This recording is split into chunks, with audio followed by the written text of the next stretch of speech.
আমাদের আজকের মিশন হচ্ছে এলাকার সব পোলাপাইন দূরে কোথাও গিয়ে আম চুরি করে ক্ষেতের মাঝখানে বসে খাবো। তো লাস্টে যে এরকম ভাবে ধরা পড়ে যাব তা তো ভাবি নাই। চলেন ভিডিওটা শুরু করি। ব্লগের শুরুতেই যে গরম পড়েছে এখান থেকে একটি 1 লিটারের মজু নিয়ে নিলাম, আর এখানে সবাই খাচ্ছিল।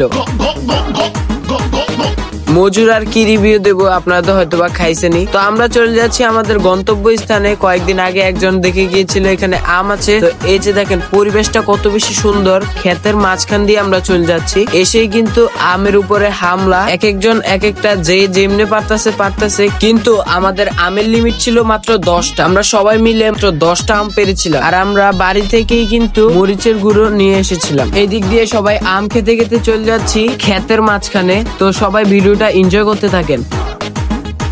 তো এইখানে আমরা আম খেতে খেতে চলে এসেছি ক্ষেতের মাঝখানে। আর এই যে দেখেন ক্ষেতের মাঝখানে এরকম ভাবে আম খাওয়ার মজাই আলাদা। আর এই সাইডটা কিন্তু অনেক বেশি সুন্দর, চারদিকেই শুধু সবুজ আর সবুজ। আসলে আমাদের নিজেদের এলাকাটা যে এত বেশি সুন্দর, আপনি যদি না ঘুরে দেখেন তাহলে বিশ্বাসই করবেন। আর আমরা জানি যে এরকম দুষ্টামি ছোটবেলায় শৈশবে অনেকেই করে থাকেন, কিন্তু কেউ ভিডিও বানিয়ে আপনাদের সামনে অনলাইনে উপস্থাপন করে না। আমরা শুধু এই কাজটা করেছি স্মৃতি রাখার জন্য। এদিক দিয়ে সবাই দুষ্টামি করতে করতে দেখতে পারলো অনেক বড় একটি সাপের খোলস, তাই আমরা ভয় পেয়ে এইখান থেকে চলে যাচ্ছি। আর যাওয়ার সময় 2-1 পড়ে গিয়েছিল। আর আমরা কিন্তু আমগুলোকে চুরি করিনি, আমাদের একজন রিলেটিভস এর গাছের আমি এগুলো। তো দেখতে দেখতে ভিডিওটা শেষ হয়ে গেল। সবাই ভালো লাগলে লাইক কমেন্ট শেয়ার করে দিবেন।